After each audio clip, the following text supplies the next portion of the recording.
So we had seen the importance of satsang and how satsang leads to Jivan Mukti. Now Shankaracharya ji moves ahead and he gives 3 analogies to explain. Can we just request them to go somewhere else and talk?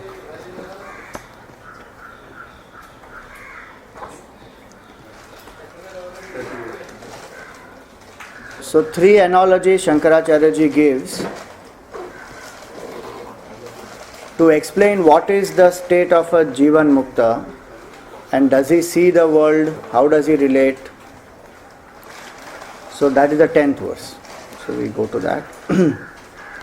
Vayasi gate kaha kama vikaraha Vayasi gate kaha kama vikaraha Shushke nire kaha kasaraha Shushke nire kaha kasaraha Shine vitte kaha parivaraha Shine vitte kaha parivaraha Jnate tattve kaha samsaraha Jnate tattve kaha samsaraha Bhaja Govindam Bhaja Govindam Govindam Bhaja Mudhamate.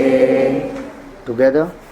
Vayasi gate kaha kama vikaraha Shushke nire kaha kasaraha Shine vitte kaha parivaraha Jnate tattve kaha samsaraha Bhaja Govindam Bhaja Govindam Govindam Bhaja Mudhamate. The third line is parivaro or parivaraha? It is parivaraha, but when you do sandhi it becomes parivaro. If we chant continuously, then we can say Kshine vitte kaha parivaro jnate tattve kaha samsaraha. But we are breaking. So when we break, then we don't do the sandhi. So again it becomes aha. So here, Vayasi gate kaha kama vikaraha. When the age has passed, lust does not trouble a person. Shushke nire kaha kasaraha. When the water has dried, then there is no lake. Kshine vitte kaha parivaraha. When the wealth is destroyed or lost, then where are relatives or family? Jnate tattve kaha samsaraha. When the truth is known, where is the samsara? So these are 3 analogies given to prove the last point, that when the truth is known, there is no samsara. Meaning, these 3 analogies are to explain to us a simple point, that when the cause is removed, effect is not there. So the cause of the lake is the water. So if the water dries out, there is no lake. The cause of lust and passion is the youthfulness. Even if somebody has it at old age, the body is not capable of expressing.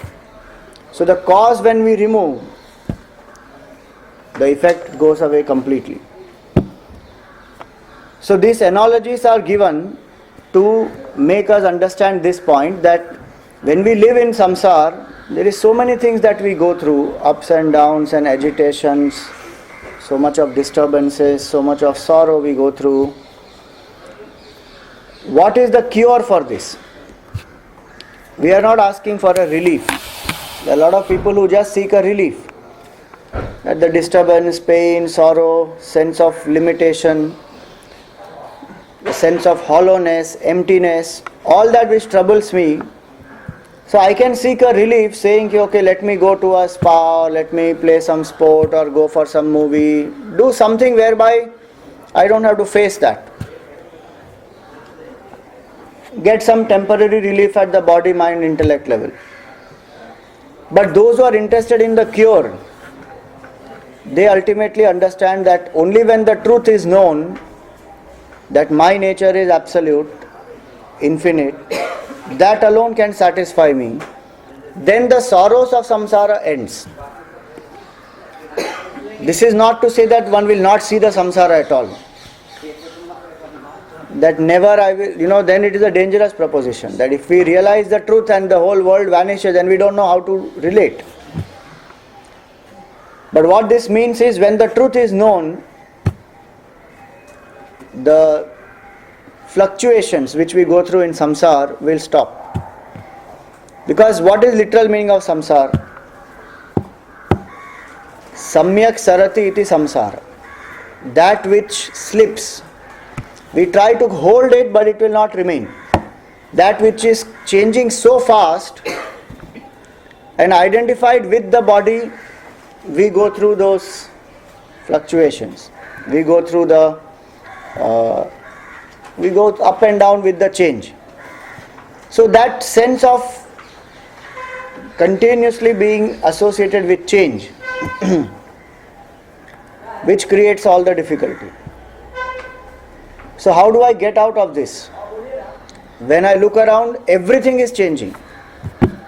Objects are changing, people are changing, economical situation changing, everything changes. My own body changes, my own emotions change, my own thoughts change, my own vasanas also change. So this realm of change is called as samsara. Some people come into this samsara, they live here, identified with the change. They say that life is this only. Happiness will come, it will go. Sorrow will come, it will go. There will be pleasure, pain, heat, cold, success, failure. This is all samsara is. There is nothing more to it. They live like that and they die. But an intelligent seeker would examine and say that there has to be something more than this, because this is not giving me that sense of fulfillment. No matter what I achieve, that sense of fulfillment doesn't come. What next question always bothers. A sense of emptiness always bothers. And how much ever I am trying to do a relief method, for some time I may seem to have attained some better state, but again I am back to square one. So somebody who wants that cure will seek that which is changeless. So tattva here is that which is changeless, which is absolute. Now how do we know that there is something called changeless? When I look around, everything is changing. So then how is it even possible to know that there is something which is changeless? Is it just a concept created by some great masters? Or there is something called changeless? How do I know that? And why should I even know that changeless? Why is it that I cannot be happy with the changing? In fact, a lot of people say that the change is the constant. Change is the only constant, and so what is wrong if I am going to identify with the changes? In fact, if things don't change, then we feel miserable. Suppose a person doesn't change at all. Same, we will feel bored. Suppose our body doesn't change at all. Imagine, we will never grow up. So if change is not there, there will be misery. So is there something wrong with change? Why should I know changeless? Or is it just an escape from the change? That we say, okay, I am seeking something which is changeless. I am pursuing that, some utopian idea, some concept which there is no proof of. Why should I even seek anything which is changeless? Why not be happy with the changing? In fact, we see that human being lives in a contradiction. If there is no change, we have a trouble. And if there is a change also, we have trouble.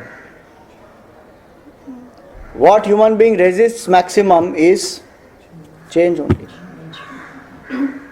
You try to change the timing of the class, finished. Just half an hour. You make from 9 to 9:30. No, please. 9. We are now set, 9 o'clock. In an organization, you try to change some policies. How much resistance? In a country, you try to change a system. My God. So we resist change also. At the same time, we want change also.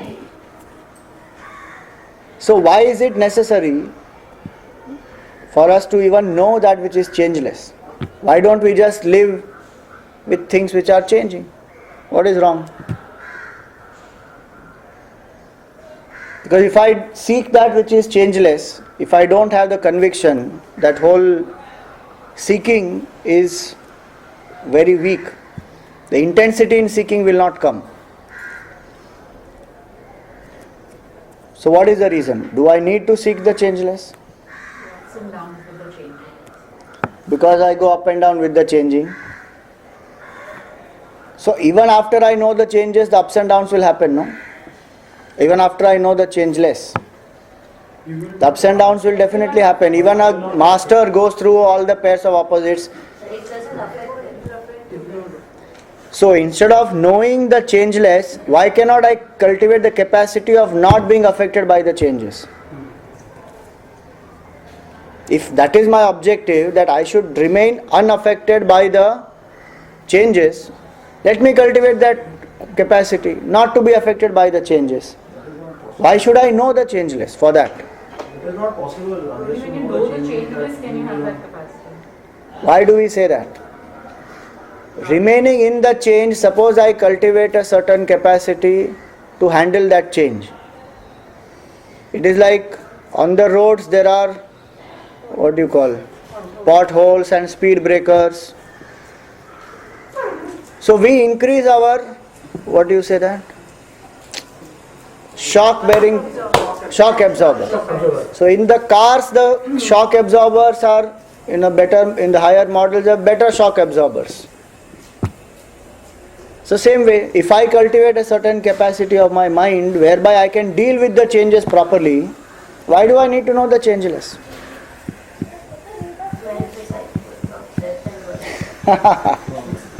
To end the cycle of birth and death. How do you know that? Vedanta just told us that.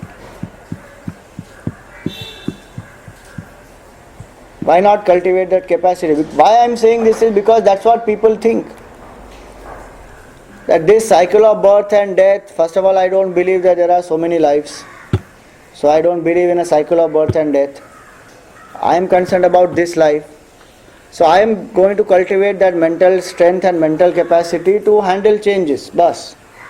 That would be temporary depending on the situation that you face at that time. The different type of changes, you do not know what are the type of changes that you are going to experience over a period of time.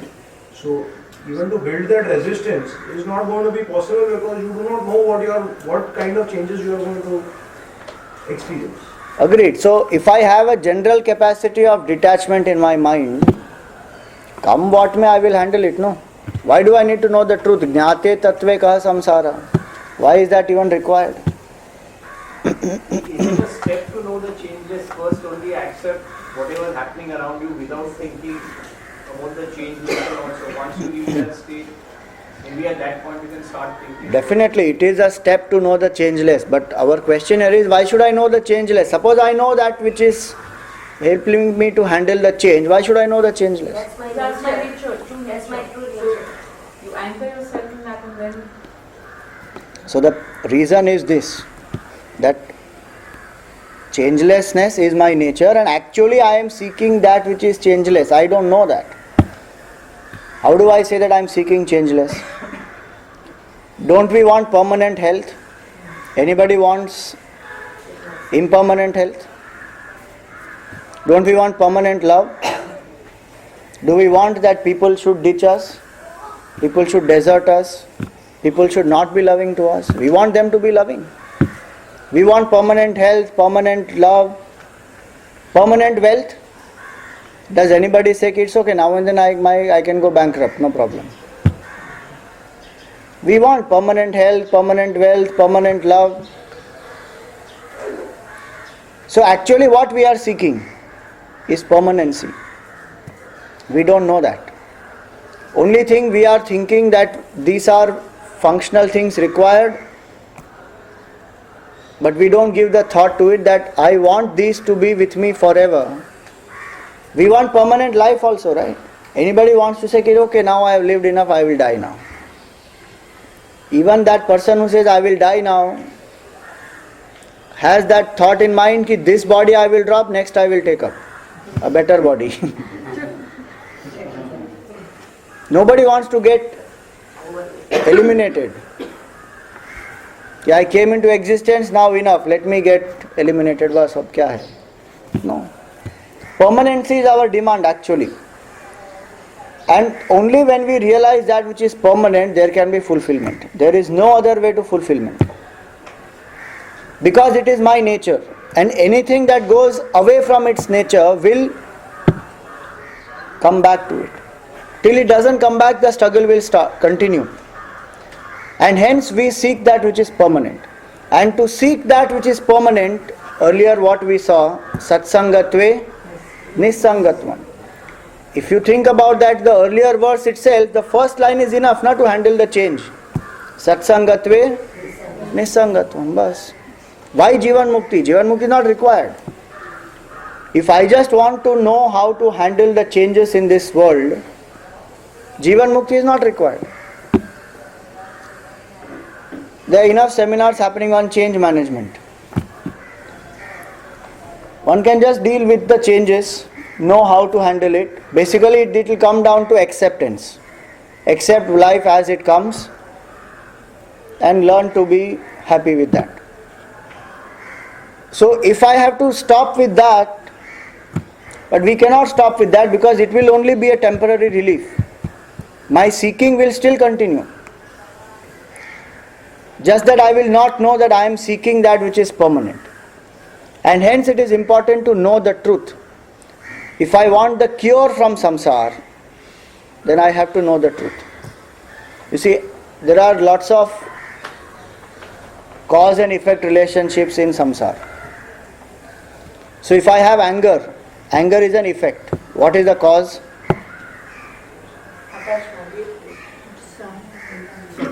Attachment is the cause. Non-fulfillment of desire. But every non-fulfillment of desire doesn't lead to anger. The ones you are attached. Only the ones we are attached to leads to anger. So the effect is anger, cause is attachment. Now attachment, what is the cause of that? Desire. Strong Sense of mind. Thoughts, continuous flow of thoughts. Brooding creates attachment. When I brood about something or some object or some person and I insist that this I have to have, that brooding creates attachment.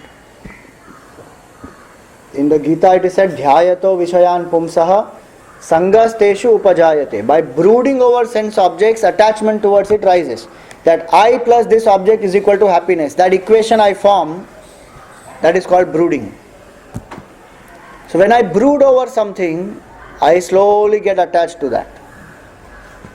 If that is fulfilled, greed will arise. If that is not fulfilled, anger will arise. So anger, greed, jealousy, lust, passion, intoxication, all these are effects. These are called as 6 enemies of the mind, or 6 Shadripu, or 6 modifications, Shadvikar. This is what troubles us in the samsara.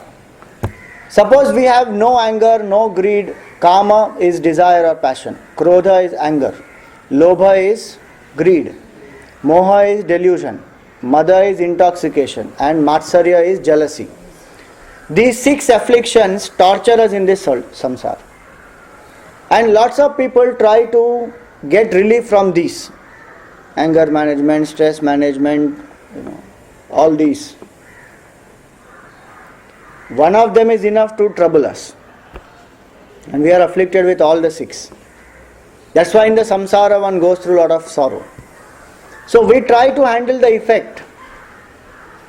Try to control anger, try to control lust, try to control jealousy, try to control delusion. Learn some methods. Like suppose you get angry, then what to do? Drink cold water. Count 1 to 10.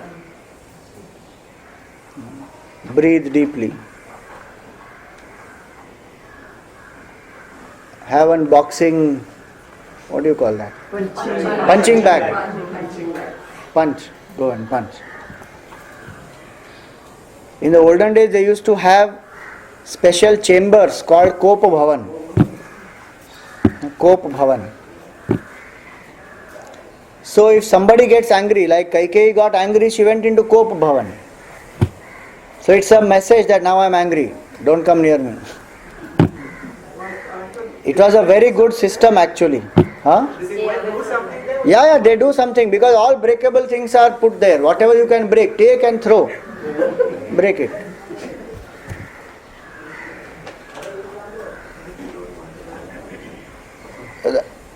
These are relief methods. But they were very intelligent, and that time there were no space problem.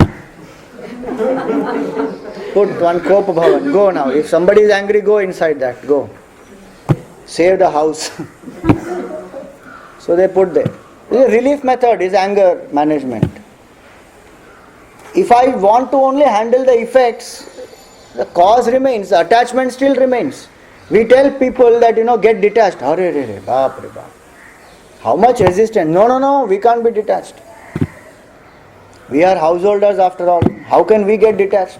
Detachment is not meant for us. But you want to be free from anger. The effect of, attachment is anger. Attachment is the cause. So, if I want to get rid of the effect, I have to get rid of the cause. So, attachment has to go. How will attachment go? Only when brooding stops. How will brooding go? Only when I know the truth. That I am complete by myself. I don't need anything to complete me. That knowledge of the truth, that knowledge of my absolute nature is the ultimate cure for all the sorrows of samsara. See, to handle one effect, there will be different techniques. But to handle the cause, there will be one. So if I have to remove attachment from my mind, it is much more effective than to handle one effect. Anger separate, greed separate, jealousy separate, lust separate. That is very tiring also. And it will not give me the permanent solution. I manage to control anger, something else will arise. Manage to control that, the third one will arise. It will go on. This is depicted in a very symbolic way and a very beautiful way in our stories, in the Puranas. Many stories are there where, if you kill, let us say, okay, why Purana? Take Ramayana example. Ravan had 10 heads. So when Bhagavan was fighting him, he cut off his one head, second appeared. Second he cut off, third appeared, fourth, fifth, sixth. He cut off one by one, but the next one kept coming. Finally Vibhishan says that, O Lord, in his stomach there is a kalash of Amrit. You have to hit there. If you hit him in the belly, in the stomach here, then only he can be killed. Otherwise these heads will keep coming one by one. Or in another story you will find that Devi is there and she is fighting with a demon. It's called as Rakta Bija. So when she kills the demon, any drop of blood that falls, with every drop of blood one more demon will come up. So these stories when we listen, we feel very weird. Okay, what is this now? So what does she do finally? That's why finally she has a tongue, na? So she kills him in such a way that she doesn't allow the blood to fall. So her tongue comes out fully. The blood she takes up on the tongue. So she doesn't allow the blood to fall, and the fellow is killed completely. So the idea of these stories is to convey the truth to us, the fact to us, that if I don't handle the cause and I handle only the effects, there will not be a permanent solution.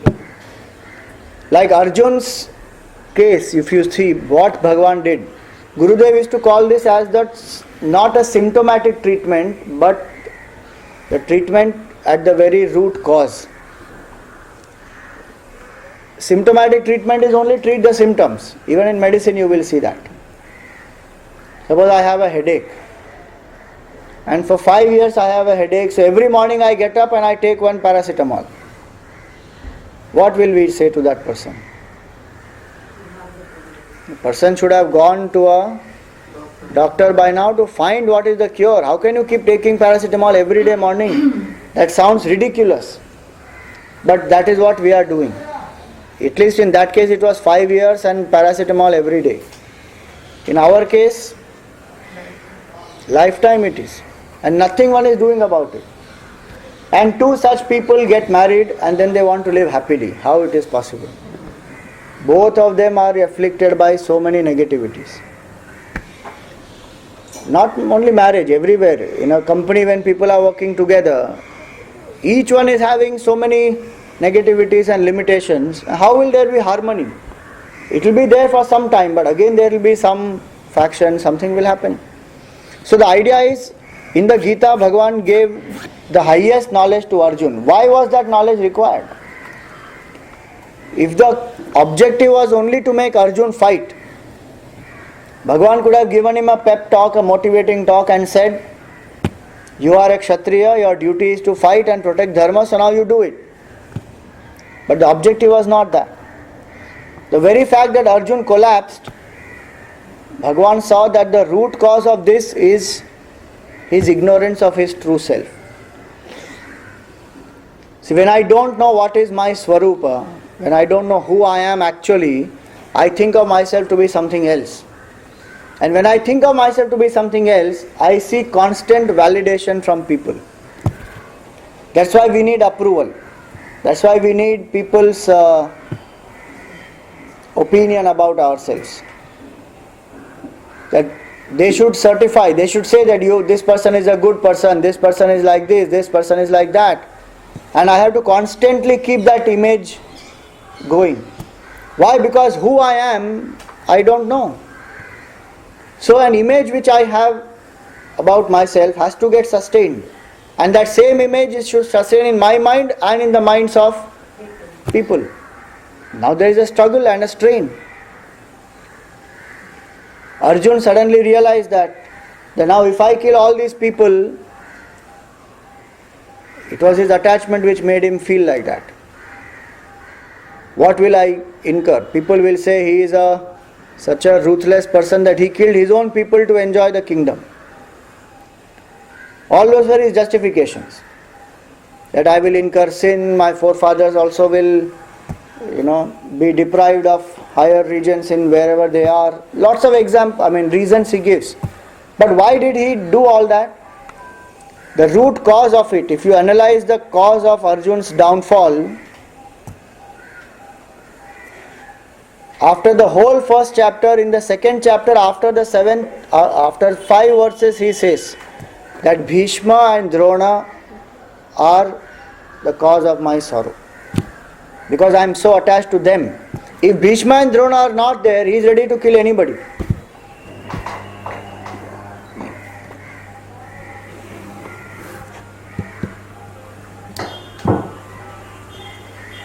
So when Bhishma and Drona he saw, that's where he got shaken up.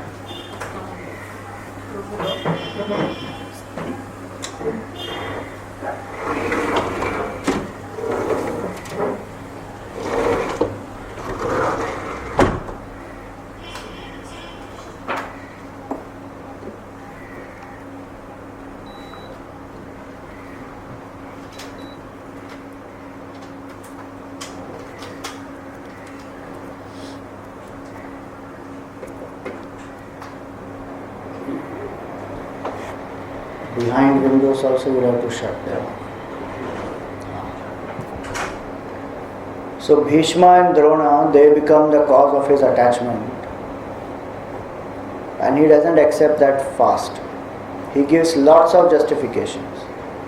Finally he accepts that these are my cause of sorrow. I don't want to kill them. They are so respectable. In my dream also I cannot think of insulting them by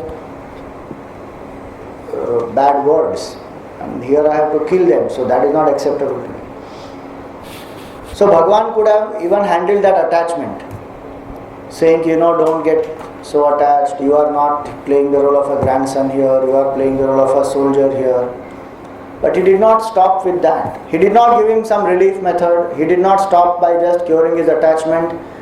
Highest knowledge of the truth he gave straight. That's why many people wonder that why was this portion given in the Gita. Second chapter if you read, and Bhagavan starts his discourse, he starts with highest self-knowledge. He starts saying that, all these people are immortal, you are also immortal. Immortal in their true nature. So why did he have to do that? Because the knowledge of the self is the ultimate knowledge which can remove all the other effects. So this is our culture, which goes to the root cause and removes the root cause and helps us to fulfill ourselves. So it is not enough to handle the negativities of the mind, anger, jealousy, stress, all these. It is not enough to handle just the attachment. But it is very important to gain the right knowledge. And so here he says, Jnate Tatve. Jnate is when I know. Tattve, when I know that absolute truth. Kaha samsara, where is this samsara? So even in our life we have to see that if there is any problem that is there, what is the root cause of that problem? See, analysis of that root cause is very important. We are very happy in today's times to just handle the effects, because urgency is so much. Speed is so much. I have to attain so many things. But if I think a little deeper, that is the very reason why I should go to the root cause, so that the problem doesn't keep recurring. That will take away more time and energy of mine. So Jnate Tatve Kaha Samsara. When I know the truth, where is this samsara? So a person who comes to know the truth, realize the truth, how does that person live? It is not that the changes will not happen in that person's life. But because the root cause, ignorance, is gone and there is no attachment, person is able to accept life as it comes. Acceptance is 100% in the life of that person. So even if I have to just learn to live life with acceptance, I need self-knowledge. Otherwise my acceptance will be limited. It will not be complete. It will be partial. Whatever I feel comfortable with, that much I will accept. Towards others, I will still have a resistance. If you see the lives of these so many great masters, they had no resistance at all. Come what may. No resistance. Jesus never said, why I am being crucified. Accept him. 100% acceptance. Swami Vivekananda ji, his father was a very great lawyer. They had a good amount of wealth also. But while he was working as a lawyer, he angered an English judge. So that English judge sacked him, removed him, and he could not practice after that. So overnight he lost his job. There was some money he had taken as loans. The family came into a lot of debt. Lots of relatives who were there with him for that much time, as long as he was wealthy and he had a good reputation and all that, they all left him. That Kshine Vitte Kaha Parivara. They all left him. To such an extent that incident hit him that he passed away. And Vivekananda ji was studying in the college. So he had to abandon his studies. The family almost came down to the roads. And his sister actually committed suicide. I don't know if you are aware of that. Vivekananda ji's sister, she committed suicide because there was no food to eat. And that family had come to such pitiable conditions. But he never said why this happened to me. For 8 years he roamed across in this country. Having a family like this, still he had that daring and that conviction and that courage to take up the life of renunciation and go across the country to revive the culture of this country, to make people proud of their country and culture. And nobody bothered him, nobody bothered about him for 10 years, not 8 years, 10 years. From the age of 18, 19 he met Ramakrishna Paramahamsa. And Ramakrishna passed away very soon after that. In 2 years he passed away. So for 10 full years Ramakrishna gave him the charge of all the disciples and said, now you have to take care of all of them. And for 10 years he went across this country trying to revive. Nothing happened. People did not bother. Until he spoke at the World Parliament of Religions.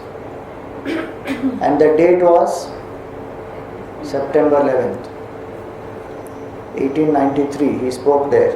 And there, when he spoke, finally people understood what was his vision. And this year we are celebrating the 150th year of Swami Vivekananda's birth. All along, he never asked that question that why this happened to me. He went to America, lost all his belongings. The letter to go to World Parliament of Religion, that also he lost. What would you and I do in that situation? He was happily sitting away in a goods train chanting verses from Kathopanishad. There was no anxiety in his mind. Lots of examples like that of people who have been able to accept life 100% as it comes only because they have that security of that self-knowledge that I am that supreme infinite truth. I am not just this mortal's finite individuality. So that is why it is said Jnate Tatve Kaha Samsara, meaning the afflictions of the samsara, the pain of the samsara, the sorrow in the samsara doesn't even touch them. In the Gita there is a very nice line. It says that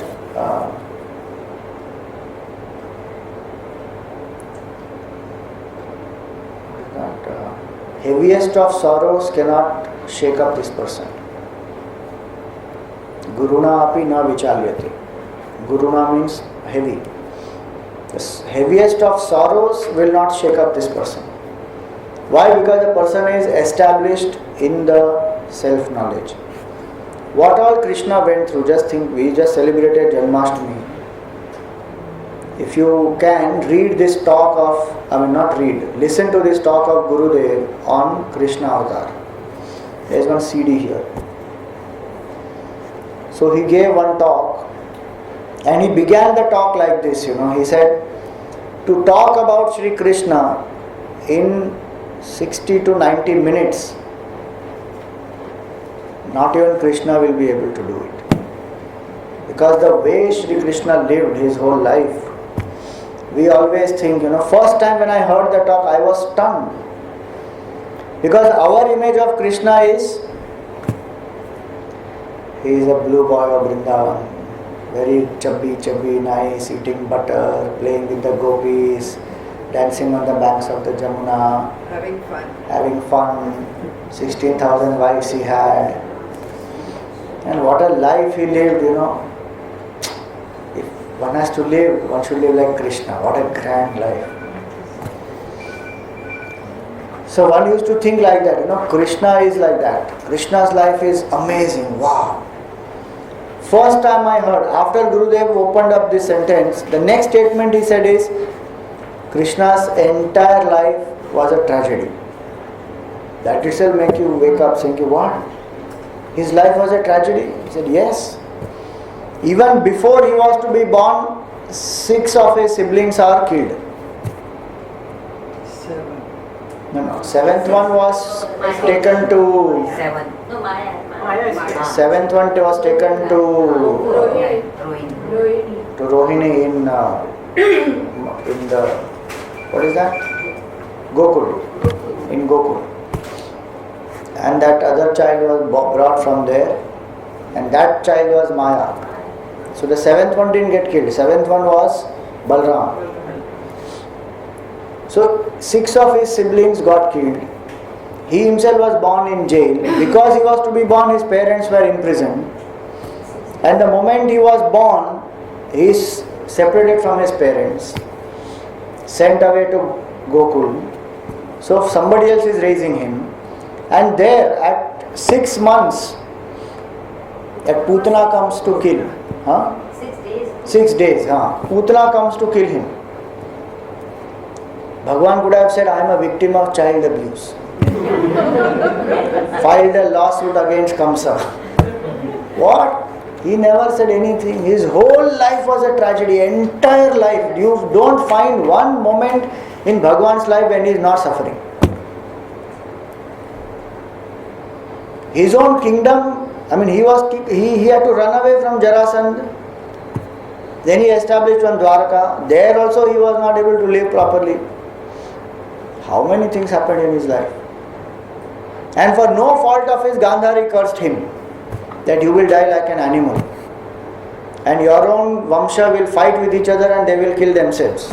And you will see that. So just as I have seen the destruction of my Kula, you will see the destruction of your Kula also. For no fault of his. What was his fault? Nothing. He was not on the side of either of them. Whole life. But if we say Krishna and Rama, everybody will say no, but they are avatar, वो तो भगवान है, भगवान तो कुछ भी कर सकते हैं. But the point is that established in that self-knowledge, one can handle any difficulty. There is no shock absorber greater than self-knowledge. Once a person has self-knowledge, any amount of shocks, they will not even appear as shocks. It is like the tragedies of the dream. Do they affect the waker? Nothing happens.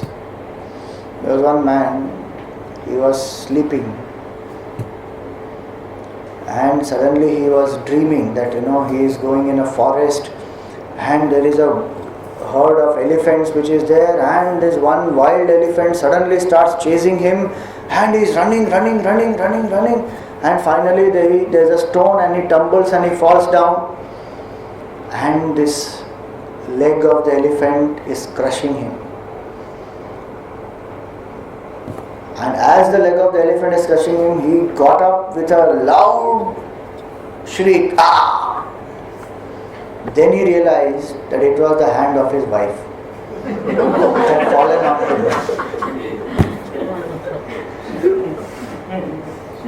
Now when he wakes up, what will happen? Will he ever think that, oh my God, I got crushed by the elephant? The sorrow of that being crushed and all is gone. There is no sorrow anymore. That limitation is there because that person is no more in that dream state. But a Jivan Mukta is like that. While living here in this world, nothing affects that person, nothing. How to remain unaffected? The growth of a spiritual seeker is that how can I remain in equanimity? So for people who are seekers on the path, equanimity comes by practice, by great effort and by cultivating detachment. But for the masters, equanimity is their nature. Why? Because they are established in that self. Jnate tattve kaha samsara. There is no samsara. Because ignorance is the root cause. Ignorance causes false identification. That makes us feel incomplete. Then I start brooding. And when I brood, I get attached. When I get attached, I have all the afflictions of samsara. Kama, Krodha, Lobha, Moha, Mada, Matsarya. Now imagine, my root cause remains the same. Ignorance remains, false identification remains, incompleteness remains, brooding also continues. Maximum what we do when we come to spirituality, try to handle anger, greed, jealousy, lust, passion, and if one is little deeper, one will handle the attachment. Beyond that, what? The real spiritual knowledge is to remove the cause. When that knowledge comes to us, the root cause, which is ignorance, that goes away. And hence we see the lives of so many great people as a proof that how to attain fulfillment. Only way to attain fulfillment is know yourself. That's why he says, Jnate Tattve Kaha Samsara. Now he goes on ahead and he says that what prevents us from knowing this true self is our own pride.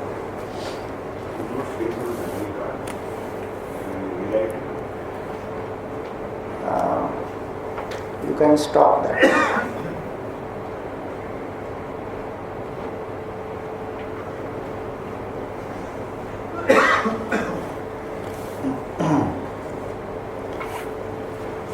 So he says here in the next verse that there is a certain pride which is there, which is what comes in the way of realizing this truth. Ma kuru dhana jana yauvana garvam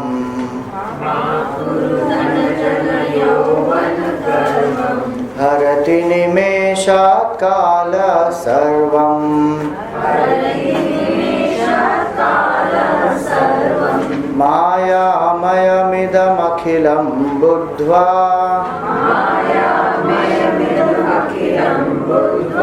Brahma padam tvam pravisha viditva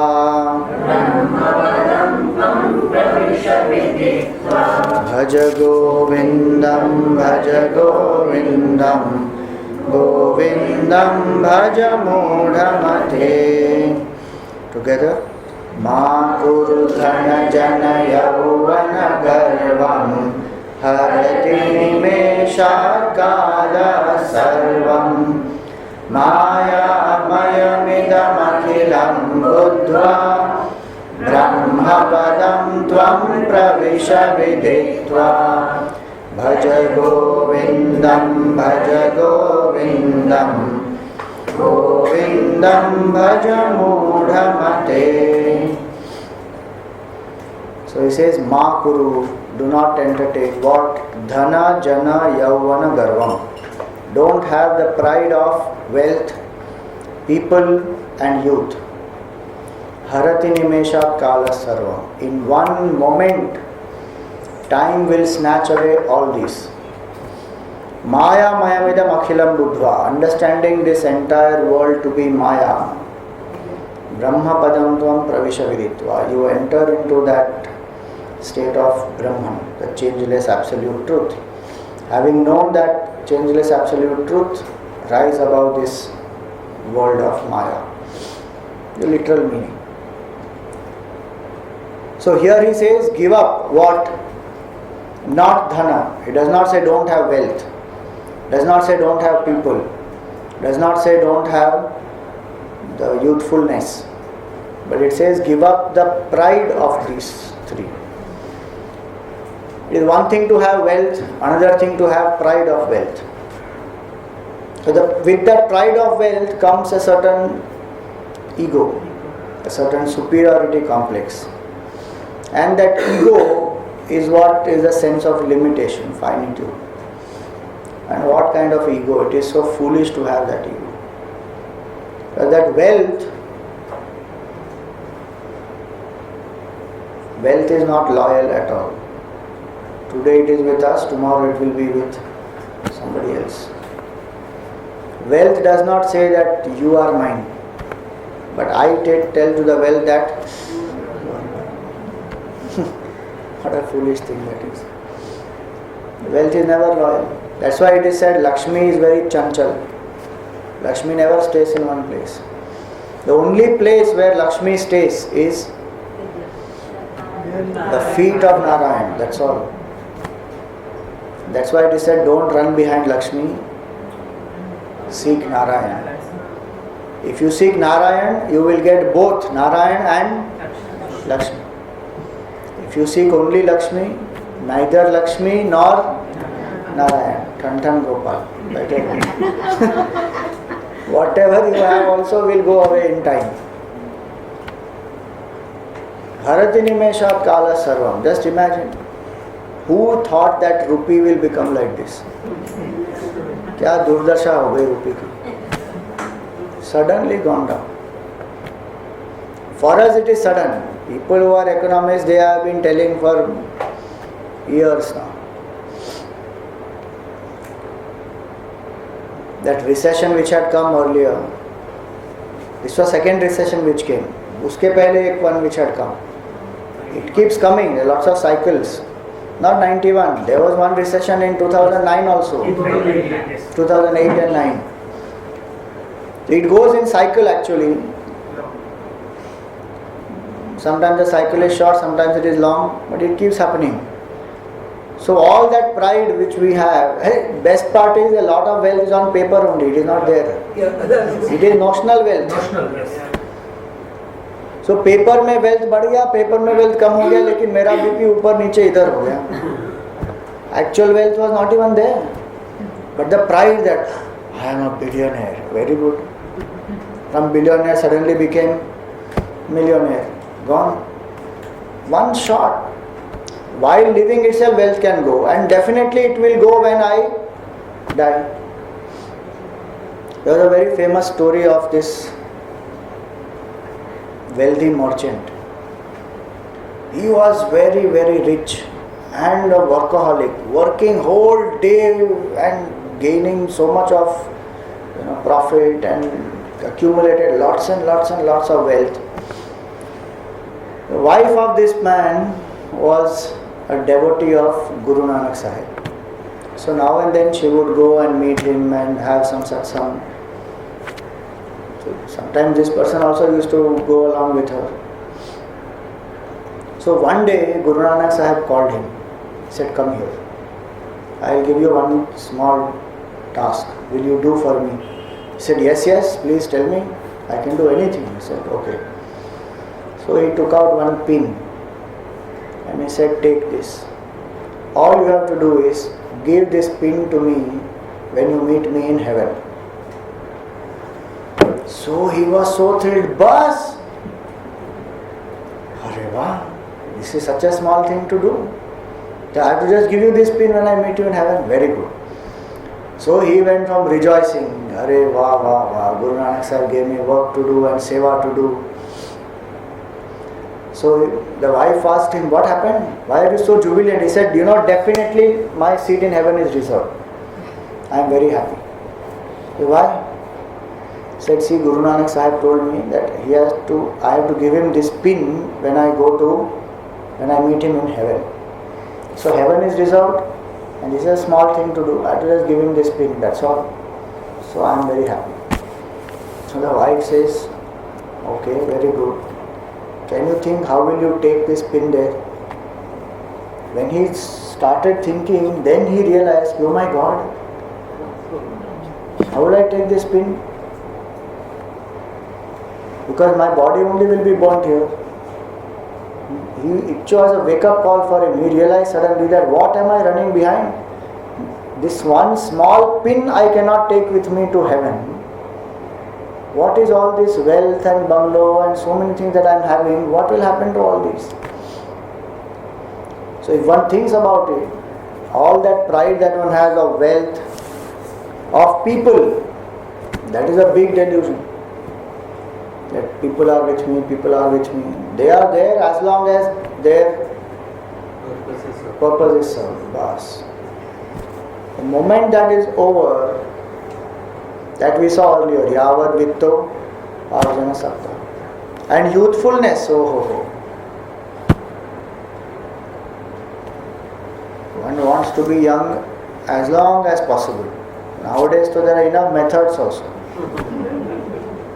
Keep on using Botox treatment. some injection, something, keep doing. Extend as long as possible. Three generations of heroines one dances with. 3 generations of heroines one will dance with as a hero. Some of them would have seen his movie as a kid. But what happens to youth? It will just go away like this. It is such few years they are. So he says, Ma kuru dhanajana yavana garvam. Don't have pride of all these. Because it's this pride which helps, which prevents me from seeking the truth. Which makes me feel that I am complete with all these. The biggest delusion, one of the biggest delusion is this, that wealth, people, youthfulness, these all make me complete. Anything which is incomplete cannot become complete by adding more things which are incomplete.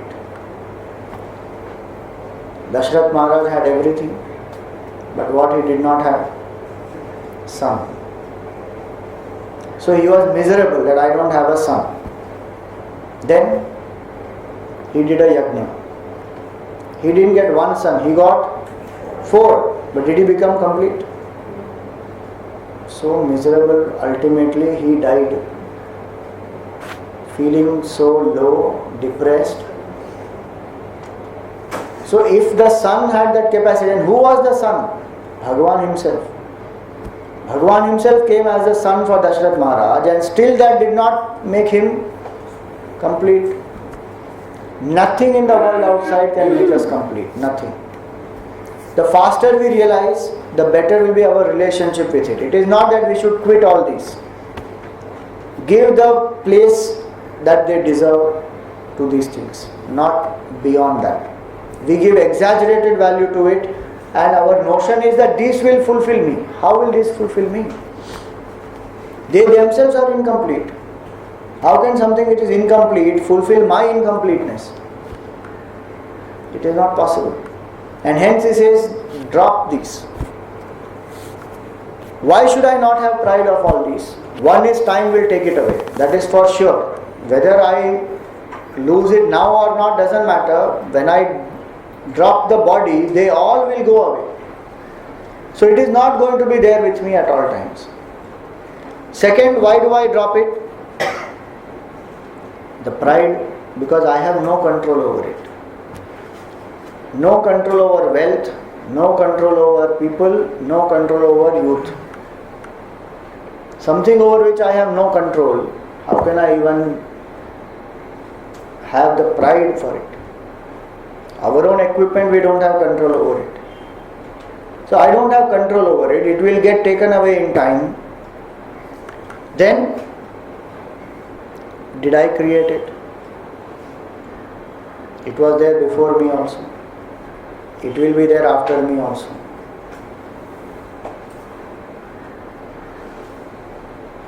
They will continue to be here. I will go away. So what pride will I have? I actually have to feel miserable that they will remain but I will go. How can I have the pride of that? And definitely I should not have the pride for it, because when I feel proud that I have all these, hence I am complete, that is a delusion. So when I need something to become complete, I don't become complete by things. I become complete only when I know the truth. That's why it was said earlier, Jnate Tatve Kaha Samsara. Maya Mayamidam Akhilam Buddhva. Even in this verse it is said, this is all the realm of Maya. One of the ways to understand Maya is Ya Ma, Sa Maya. You just reverse the word. Maya, if you reverse, you will get Ya Ma. Ya Ma means that which is not, but which appears to be. That is called as Maya. So the snake is actually not there, but it just appears. The mirage is actually, there is no water there, but it will appear as water. But the difference is this in the two, like the snake is not there but this rope is there. But in the Yeah. mirage, nothing is there. No, sand is there. Sand is there. Sand is there. There cannot be a projection without a substratum. There has to be something below. So something is there. Definitely.